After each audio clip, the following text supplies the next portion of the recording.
妊娠そうなの。来年の春に生まれるんですって。そしたら、ルカはお姉さんになるんだよ。妻のメイコが妊娠したことを告げると、目を見開いて驚いた顔を見せる娘のルカ。本当に？本当よ。ほら、少しお腹が出ているでしょ？ 10 歳以上も年下の弟が生まれることになるけど、ルカは嫌じゃないか？嫌なわけ。すっごく嬉しいよ。驚いた後は満面の笑みでそう言ったルカに、俺とメイコはお互い顔を見合わせて安心したように笑った。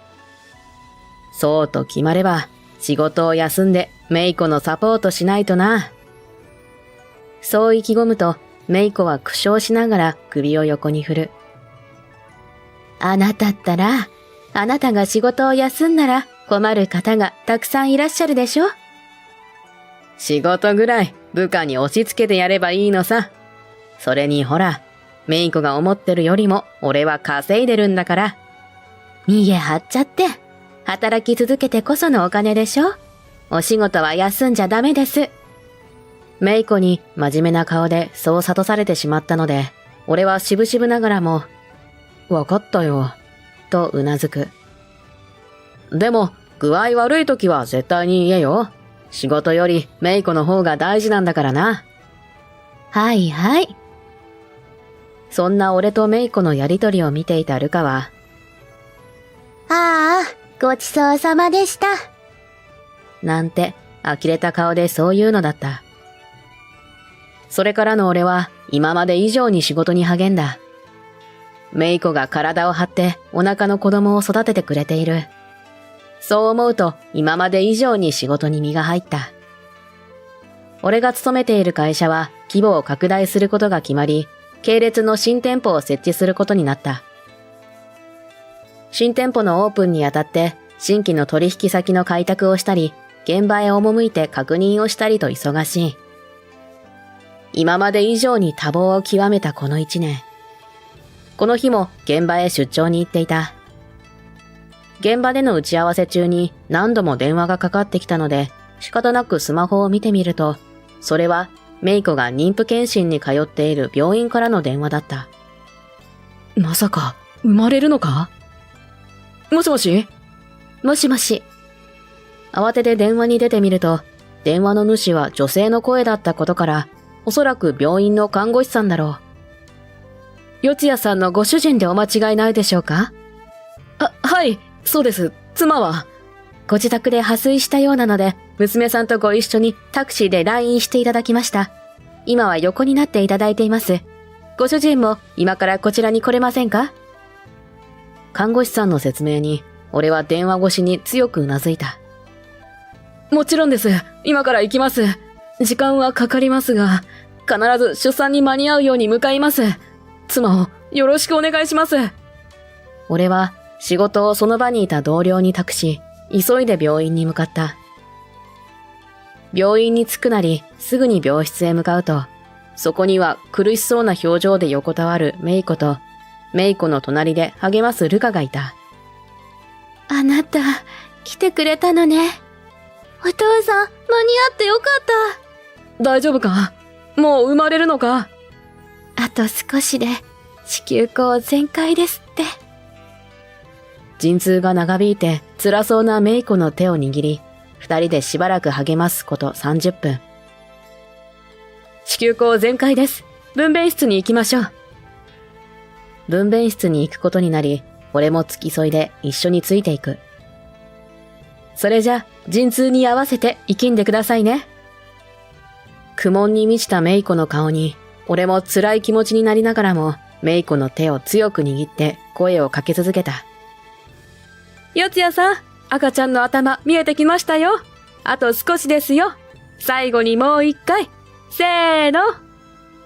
助産師さんの掛け声に合わせて、メイコが生きんだ、その時だった。小さいながらも、確かな赤ちゃんの泣き声が分娩室に響き渡った。やった、生まれたぞ。やったな。ありがとう。本当にありがとう。メイコに感謝の気持ちを伝えると、彼女は弱々しいながらもにっこりと笑って答えてくれた。四谷さん、おめでとうございます。男の子ですよ。助産師さんから赤ちゃんを受け取ったメイコは笑いながら涙を流した。ああ、ようやく会えた。元気に生まれてきてくれて、ありがとうね。赤ちゃんと感動の対面を果たしたその時だった。すみません、四谷さん。赤ちゃんお預かりしますね。助産師さんが青い顔をしながらさっと赤ちゃんを連れて行ってしまったのだ。おいおい、感動の対面だったのに。なんて心の中で愚痴を漏らした俺は、周囲の状況を見てそう思ったことを後悔する。早く先生を呼んできて。輸血の用意をお願いします。周囲が騒然とし始めた。なんだ？何が起こったんだ？周囲を見渡していると、足元から水の音が聞こえることに気づき、床を見てみると、そこには驚きの光景が広がっていた。床一面に真っ赤な液体が広がっていたのだ。なんだこれ？血？誰の？嫌な予感がした俺はメイコの方を見る。すると、メイコの顔からは血の気が失せており、真っ青になっていた。まさかこの血はメイコの？メイコ、大丈夫か？顔色が。思わずメイコの手を取って握ると、彼女の手はひどく冷たかった。あなた。メイコ！あなた、子供たちをよろしくね。メイコ？何を言っているんだ。そう言おうとしたとき、メイコは笑いながらこう言った。愛してるわ。メイコがそう言ったその時、わずかに握られていた彼女の手が、俺の手の中からスルリと抜け、だらんと落ちていった。メイコの名前を叫ぼうとした時、看護師さんに、すみませんが、緊急手術のため、ご主人はご退出いただきます。と、半ば強制的に追い出されるように分娩室から出ることとなる。分娩室の前では、ルカが椅子に座って待っていた。俺が出てくるなり、ルカは立ち上がる。お父さん、赤ちゃんは無事に生まれた？ああ、元気に生まれたよ。よかった。お母さんは？後処理中？無邪気な笑顔でそう聞いてくるルカに、俺は何と答えればいいのだろう。お母さんは、緊急手術になった。絞り出すような声でようやく言葉にすると、ルカの顔から笑顔が消えていく。どういうこと？なんで？だって、今まで順調だったじゃん。俺にも何が何だか。とにかく、今はお母さんの無事を祈ろう。うん。大丈夫。大丈夫だ。絶対に大丈夫。ルカにそう言いながら、同時に自分にも言い聞かせるように、何度も大丈夫と唱え続けた。だけど、その大丈夫は叶わなかった。俺とルカの目の前には、白い顔と冷たい体をしたメイコがベッドの上に横たわっていた。メイコ？起きろよ。赤ちゃん、お世話しなきゃだろ。お父さん、もうやめようよ。なあ、起きろって。料理も掃除も洗濯も、家事は全部俺がやるからさ。お父さん！ルカのその大きな声で、俺はメイコに声をかけるのをやめた。ルカの言いたいことは分かっている。メイコは。俺の気持ちを代弁するように、ルカは大粒の涙を流しながら俺に言った。お母さんは、もう、死んじゃったんだよ。もう、帰ってこないんだよ。おえつを漏らしながらそう言うと、ルカは抑えていた声を上げて泣いた。なあ、メイコは、俺、これからどうしたらいい？お前がいないと俺は生きていけないよ。お前がいれば他には何もいらなかったのに。そうだ。いっそのこと全部捨ててしまおうか。楽になってしまおうか。最悪の逃げ道を考えていたその時だった。ああ、よしよし。今パパのところに連れて行くからね。四谷さん、赤ちゃんですよ。抱いてあげてください。助産師さんが赤ちゃんを連れてやってきた。助産師さんに言われて赤ちゃんを抱っこすると、泣いていた赤ちゃんが泣き止んだ。赤ちゃんはつぶらな瞳でじっと俺の目を見つめる。そして、と、物欲しそうに必死に両手を上げてバタバタと動かしていた。その必死さに、俺は不思議と勝手に涙が溢れてくる。ああ、そうか。お前は生きたいんだな。こんなに小さな赤ちゃんが必死に生きようとしてるのに、俺は何を考えていたのだろう。この赤ちゃんは、メイコが命を懸けて産んだ赤ちゃんだ。それなら、俺は生きるのを諦めてる場合じゃない。俺が、メイコの分まで、しっかり育ててやるからな。あの後、俺は1年の育休を取った。会社では異例のことだったが、共働きが当たり前になったこの時代、男性も育休を取るべきであることを示すモデルとなるために、俺が率先して育休を取った。赤ちゃん、ルイとのお世話は、俺が想像していたものより壮絶なものだった。深夜でもお構いなし、3時間おきのミルクとおむつ交換、眠くて泣き叫ぶ赤ちゃんをひたすら抱っこして寝かしつけ、何が原因で泣いているのかわからない時もひたすら抱っこして泣き止ませる。首が座っていない赤ちゃんを片手で支えながらの沐浴。これを家事をこなしながらすべて一人でやるのだ。いわゆるワンオペというやつである。ルカの時もこうだったのだろうか。そう思うとメイコには頭が上がらない。家事をこなしながら赤ちゃんのルイとのお世話に加えて受験生のルカのサポート。俺は体力的にも精神的にも限界を超えていた。それでもメイコの命に比べればこんな疲れなんてことない。必死にこなし、メイコが亡くなってから1年が経とうとしていたある日のことだった。お父さん、やったよ。私、医学部合格したよ。娘が大学に合格したのだ。それも医学部に。やったじゃないか。よく頑張ったな。おめでとう。ありがとう。私、産婦人科の医者になりたいんだ。お母さんみたいな人を救いたくて。なれるよ。ルカなら絶対になれる。そう言ってルカに拍手を送ると。と、ルイとも満面の笑みで拍手を真似する。そんなルイとが微笑ましくて二人で笑った。今度、お祝いに美味しいものを食べに行こう。それから、ルカが欲しいものも。俺からルカへのプレゼントだ。でも、ルイとは？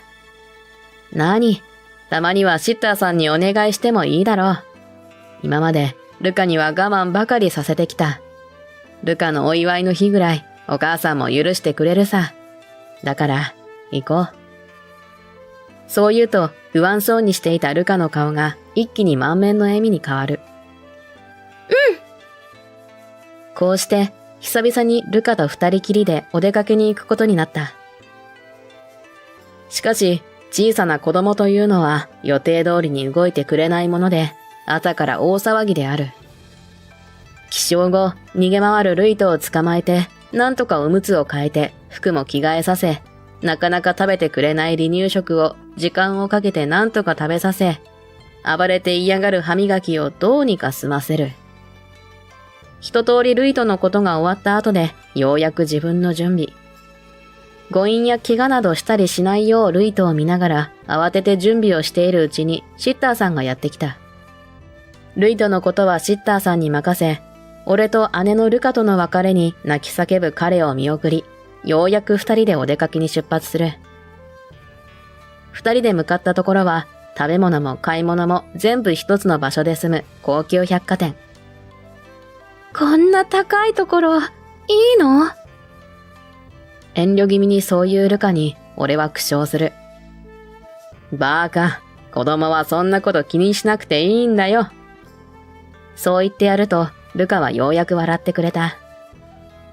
二人で百貨店の中を歩いていると、ある紳士婦人服のお店に目が入った。そうだ、卒業式に着ていくドレスが欲しいって言ってたよな。ここで買っていこうか。確かここのブランド好きだったよな。いいの？好きだけど。やはりお金を気にしているのだろう。いざ買うとなると、また遠慮気味になるルカに、俺は笑いながら彼女の背中を押して店の方へ歩かせる。だから気にすんなって、ほら。じゃあ、何にしようかな。目をキラキラさせながら服を見るルカを、俺は微笑ましく見ていた。その時、どこからかクスクスと笑い声が聞こえてきた。貧乏人、お財布大丈夫かな？聞こえるぞ。失礼な言葉が聞こえると思い、声のする方を見てみると、そこには店員らしき男性と女性がニヤニヤしながらこちらを見ていた。俺のその視線に気づいたのか、男性が女性を小づく。ほら、聞かれちまったじゃん。だって店長。謝っとけ。申し訳ございません、お客様。なんだこいつら。思わずそう思ってしまった俺は、ちらっとルカの方を見る。ルカも同じ気持ちだったようで、眉間にシワを寄せながら店員を見ていた。父が何か？ルカが怒った顔で店員に詰め寄った。お客が怒っているというのに、平然と笑う店員。いえ、ただ、ね。ああ。嫌な笑みを浮かべながら目くばせをする男と女に、ルカはさらに怒ってしまう。はっきり言ってください。客である私たちに何か問題が？ルカがそう聞くと、店員は顔を見合わせて、何を思ったのかニヤニヤしながらこちらを見る。では、はっきり言わせていただきますね。あなたのお父さん、貧乏人みたいな格好をされてますけど、お金はお持ちでしょうか？ここは高級ファッション店なんです。そんなお店に貧乏人が来られると困るんですよ。あまりにも貧乏人というので、俺は改めて自分のファッションを確認する。俺が着ていたのは、ルイトがこぼしたご飯の汚れ付きのヨレヨレ白 T シャツ。そしてアイロンもかけられていないシワだらけの黒ジャケットを羽織っただけのラフな格好だった。ああ、それでか。確かにこの場所にはそぐわない格好をしてきてしまったかもしれない。朝から慌ただしかったせいで服装を確認する余裕もなかった。だが、と俺は思う。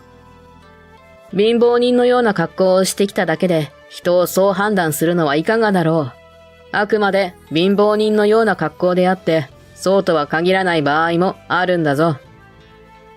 そう言いながら、俺は娘が持っていた商品かごをレジまで持っていく。これを買いたいんだが。お買い上げですか？大丈夫ですか？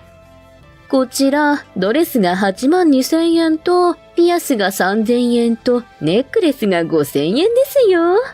合計10万円になりますけど、お支払いは本当に大丈夫ですか？そう嘲笑う店員をよそに、俺は財布から1枚のカードを取り出す。これで。そのカードを見た店員は顔色を変えた。ブラックカード？どうした？早く会計してもらえないか？いやいや、偽物でしょ。ああ、こんなのどうせエラーが。しかし、何の問題もなく、無事に会計できたのを見た店員は、青い顔をして何も喋らなくなった。それもそうだろう。ブラックカードは年収1000万以上でないと持つことのできないカードだ。こんな格好をしているとはいえ、それなりの立場であることを察した店員は、急に丁寧な接客をし始めた。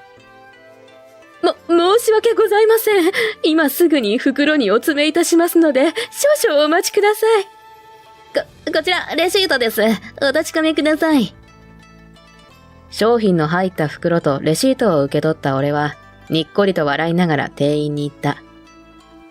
ありがとう。来月から賃料500万な。君たちのマネージャーにも伝えておくよ。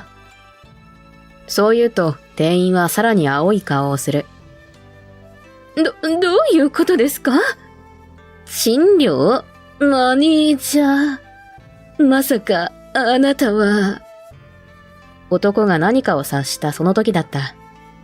申し訳ございません。店の入り口の方から声が聞こえたかと思えば、スーツを着た男性がやってきた。お前ら、なんてことをしたんだ。この方は、この百貨店を経営する四谷社長だぞ。俺の正体が判明すると、店員は驚いた顔をした後、ペコペコと何度も頭を下げ始める。申し訳ございません。申し訳ございません。知らなかったんです。知らなくても、お客様には真摯な態度を取るべきだろう。それがどんなお客様であっても。それがわからない店なら、退去も厭わない。俺の言葉に黙り込む店員。それにしても、どうして水野マネージャーがこちらに？マネージャーに伝えるとは言ったが、こちらに来るよう連絡はしていない。俺のその疑問に答えるかのように、ルカがスマホの画面を見せながら答える。そこには、水野さんというマネージャーの名字が表示されていた。私が連絡したの。なんでルカが知ってるんだ？そう聞いてみると、ルカは顔をあからめながら、水野マネージャーを見る。まあ、そういうことよ。なんだって？娘のルカに彼氏がいたということか。それを察した俺は半泣きになりながらルカにあれこれ聞こうとする。いつから？どうやって知り合った？それは後でもいいでしょ。それより水野さん、この人たち、父を侮辱したんです。人を見た目で判断するような店員は、この店、いえ、この百貨店にはいらないのでは？ルカがそう言うと、水野マネージャーは俺に頭を下げる。ごもっともです。彼らには相応の処遇をいたしますので、どうか退去だけは。水野マネージャーの真摯な対応に免じて、俺はため息をつきながらもうなずいた。後でどういうことか説明してもらうからな。そう言うと、水野マネージャーは焦った顔を見せながら、また深々と頭を下げる。はい。一時はこの店の退去も考えたが、水野マネージャーの対応と、ルカの好きなブランド店ということもあり、まあ少々市場が入ってしまっているが、退去は考え直すことにした。じゃあ、一見落着したことだし、家に帰ろう、お父さん。家に？ご飯はいいのか？だってさ、家には、ルイトとお母さんがいるじゃん。ルイトはわかるが、なんでお母さん？お母さんは、もう家にいないだろう。そう言おうとしたが、俺の言葉の続きを遮るように、ルカは人差し指を口に当てた。そして、微笑みながらこう言った。本当にお母さんはいないけど、あの家にはお母さんの思い出がたくさんあって、その思い出と一緒に過ごしてるから、お母さんは家にいると思うの。だからね、私はやっぱりみんなと一緒にいたい。お母さんのいる家に。ルカのその言葉で、俺はようやくルカの気持ちに気づいた。ルカはこの高級百貨店に遠慮していたのではなかった。そうだよな。俺とルカ二人だけでこんなところに来たって虚しいよな。そう言うとルカは困った顔をしながら笑った。虚しかはないけどさ、思うんだ。お母さんが生きてたらみんなでここに来ていたんだろうなって。そう思うと寂しくなっちゃった。じゃあ、出前でも取って家でみんなで食べるか。明るくそう言ってやると、ルカはようやく嬉しそうに笑った。うん。私、特上のお寿司がいいな。お前、もうちょっと遠慮しろよな。子供は遠慮しなくていいんでしょ。まったく。後で彼氏についてちゃんと説明してもらうからな。やっぱ特上のお寿司はやめ。スーパーのお寿司でいいです。遠慮すんなよ。そう言って、俺はメイコのことを思い出しながらこう言った。ほら、ルカが思ってるよりも、俺は稼いでるんだから。そう言うと、ルカもメイコを思い出したのか、いたずらっぽく笑いながらこう言った。見え張っちゃって。メイコはこの世からいなくなってしまったけれど、俺とルカの心の中では今もずっと生きている。思い出を大切にしながら、これからもみんなで生きていくんだ。俺とルカ、ルイと、そして心の中で生きているメイコの4人で。